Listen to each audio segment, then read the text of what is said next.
On June 9, 2008, in Anyang, a city in South Korea's Gyeonggi province, a karaoke hostess named Ms. Kim was growing increasingly worried. She hadn't heard from her close friend and colleague Kang for 2 days, completely out of character for someone who worked diligently to make ends meet. Despite repeatedly calling and texting, there was no response. Concerned for her friend's safety, Ms. Kim took a taxi to Kang's second-floor apartment around midnight after her shift ended. Upon arriving, she noticed dim light filtering through the curtains. Knowing her friend never slept with lights on, Ms. Kim suspected Kang might still be awake. After ringing the doorbell and calling out several times without response, she tried the door and was surprised to find it unlocked. What awaited inside was horrifying. Kang's body lay face down in a pool of blood in the living room, her skin already turning purple. The crime scene was brutal, with fatal wounds scattered across the victim's body, 2 stab wounds to the face, 2 to the neck, and a particularly savage 28 wounds to the chest and abdomen. Another 39 wounds were found on her thighs and calves.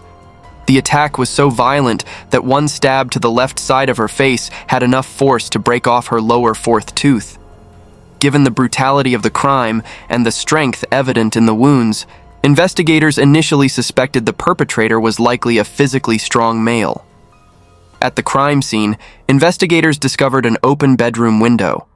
On the floor next to the bed, a series of size 8 U.S. bloody shoe prints were clearly visible, even marking the mattress. Testing confirmed this was the victim's blood. These bloody footprints created a winding path through the bedroom before forming a straight line leading to the front door.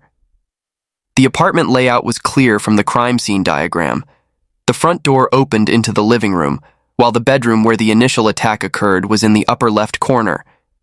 Based on the open window and blood patterns on the bed, police reconstructed the sequence.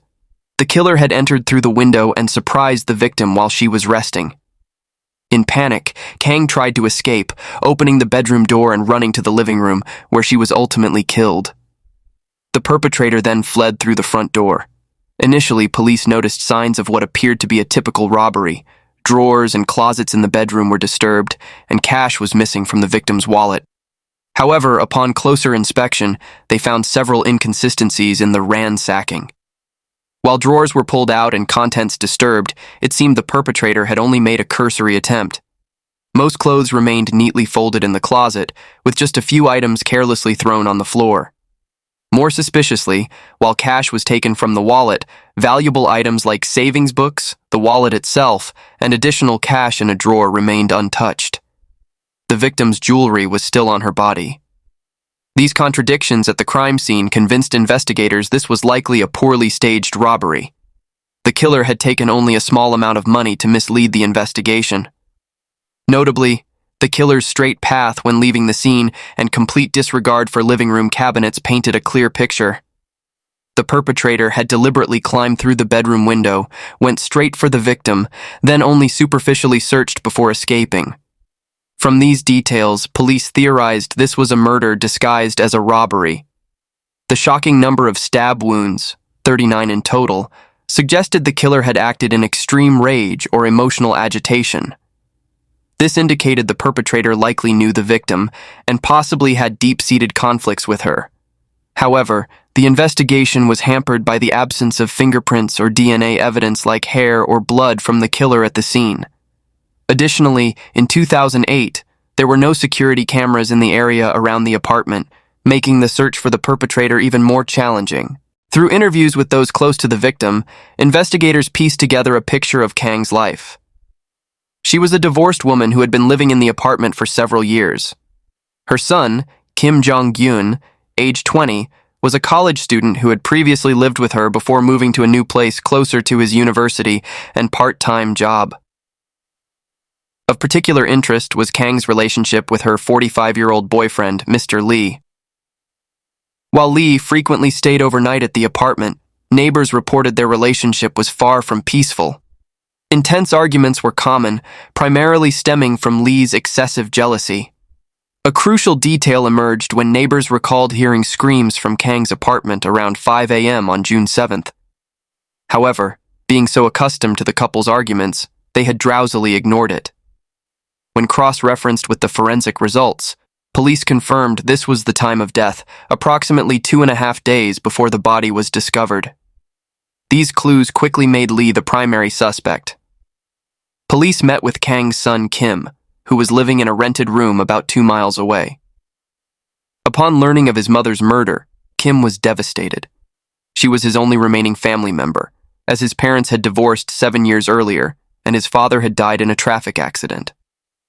When asked about Lee, Kim confirmed his mother's romantic relationship and revealed the frequent conflicts caused by Lee's unfounded jealousy.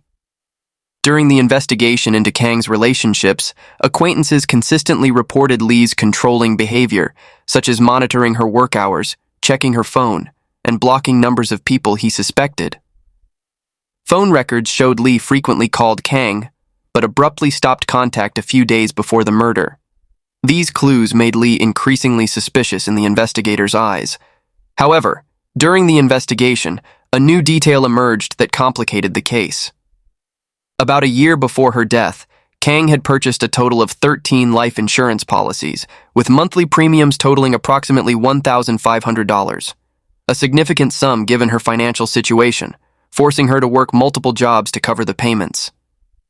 The policies would pay out about $250,000 upon her death, with her only son Kim as the sole beneficiary.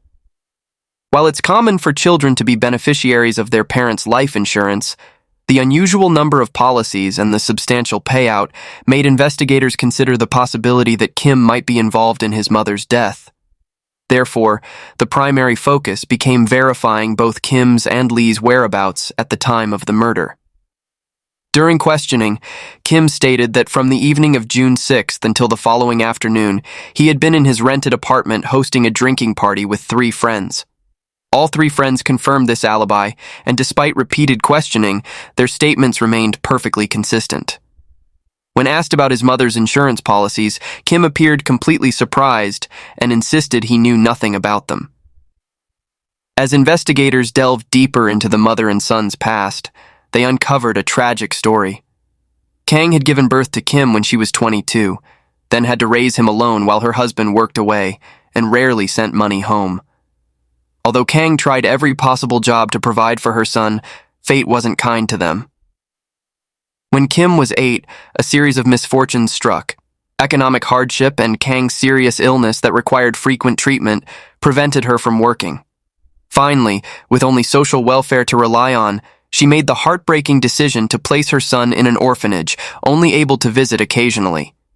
It wasn't until 15 years later, when her health improved and she found stable employment, that Kang was finally able to bring her son home. The mother and son lived together for 2 years before Kim moved out after finding a job. Investigators believed that those 15 years of separation had left Kang with deep guilt and a desire to compensate her son. The multiple life insurance policies with Kim as beneficiary might have been her way of ensuring her son's future in case anything happened to her. Kang's friends reported that she often expressed regret about her son, particularly about the material and emotional hardships he endured during childhood. She constantly felt guilty about not being able to provide adequately for Kim and often confided in friends about her fear of not being able to care for him if something happened to her. She viewed the insurance policies as a way to secure Kim's future.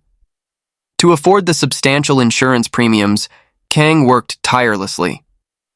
During the day, she sold cross-stitch embroidery at a craft store, then worked nights as a karaoke hostess. Despite this grueling schedule, she never forgot her responsibilities to her son. Even though Kim had income from his part-time job, Kang insisted on supporting him fully, covering his college tuition and most of his monthly living expenses. Given the substantial insurance payout potential, police couldn't ignore Kim as a suspect, despite how unlikely it seemed given the mother-son relationship. The investigation focused on 2 main suspects: Lee, the jealous boyfriend, and Kim, the only son and beneficiary of the insurance policies. However, Lee was quickly eliminated as a suspect when security cameras clearly showed him returning home on the evening of June 6th and not leaving until the next morning. Additionally, an important detail from the crime scene further cleared both suspects. The bloody footprints were size 8 US, while both Lee and Kim wore size 9.5. The investigation had reached a dead end until a new clue emerged: a small bloodstain found near the front door handle. Significantly, this blood wasn't the victim's and appeared fresh, suggesting the killer had been injured during the attack. Testing revealed it was type O blood, which didn't match either Lee's or Kim's blood type. This discovery once again confirmed that neither primary suspect was the killer. At this point, with Lee's alibi solidly confirmed by security footage, only Kim's alibi, supported by 3 friends, could potentially have discrepancies due to human factors. Police therefore scrutinized the testimonies of the 3 friends who were allegedly with Kim on the night of the murder more closely. Upon further investigation, police discovered all 3 had grown up together in the same orphanage and were very close. Suspecting possible collusion between close friends, police changed their interrogation strategy. They separated each person and asked more detailed, probing questions. This tactic proved effective when one of them began to waver. He admitted to arriving late due to work commitments, and when pressed further, he became evasive and reluctant to continue the interrogation. This unusual reaction only heightened police suspicions about the truthfulness of their initial statements. Under intense questioning, this friend finally revealed a crucial detail. That night, there weren't just 4 of them at Kim's apartment. There was a 5th person named Cho Kyung-hwan. Kim had instructed his friends to maintain their story if questioned by police, but absolutely not to mention Cho. This was clearly suspicious. Why would all 5 people spend the evening together, but deliberately exclude Cho from their statements? Further investigation revealed that Cho was quite close to Kim, and for a time when Kim still lived with his mother, Cho had stayed at Kang's home when he had nowhere else to go. Suspiciously, immediately after the murder, Cho had turned off his phone and disappeared. Through security camera footage, they discovered he had taken a bus to Gunsan in North Jeolla province the day after the murder. Since Cho also knew Kim from the orphanage, police investigated there and discovered a crucial detail. Cho's blood type was O, matching the unknown blood found at the crime scene.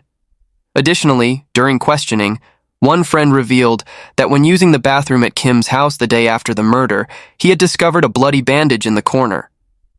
This evidence supported the theory that Cho was injured during the murder and had used the bandage to treat his wound.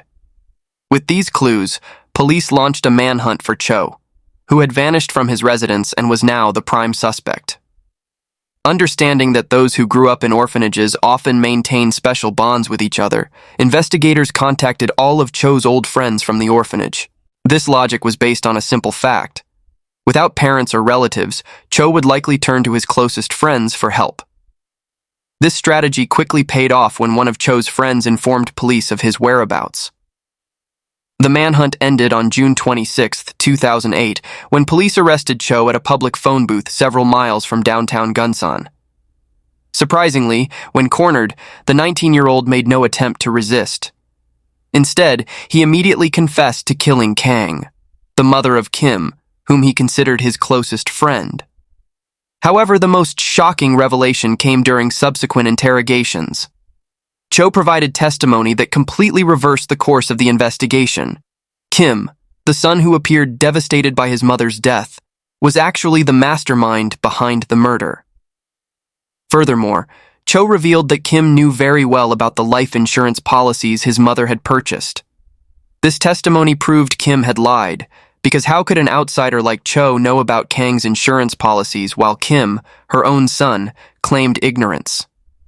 Kim must have told Cho, contradicting his earlier statement to police that he knew nothing about the insurance policies. During interrogation, Cho revealed a cruel plan born from Kim's greed. Tired of their modest life, Kim proposed a horrific solution to Cho. "How long must we live in poverty like this? If we just kill my mother, the insurance money will be enough for us to live comfortably. I'll share a portion of the money with you if you help me." Blinded by the enormous insurance payout of $250,000, Kim repeatedly discussed this plan with Cho, painting pictures of the luxurious life that awaited them. Eventually, Cho agreed to participate in this horrific conspiracy. On the night of June 6th, after letting their 3 friends fall into a drunken sleep, Kim and Cho quietly left the rental apartment and went to Ms. Kang's home.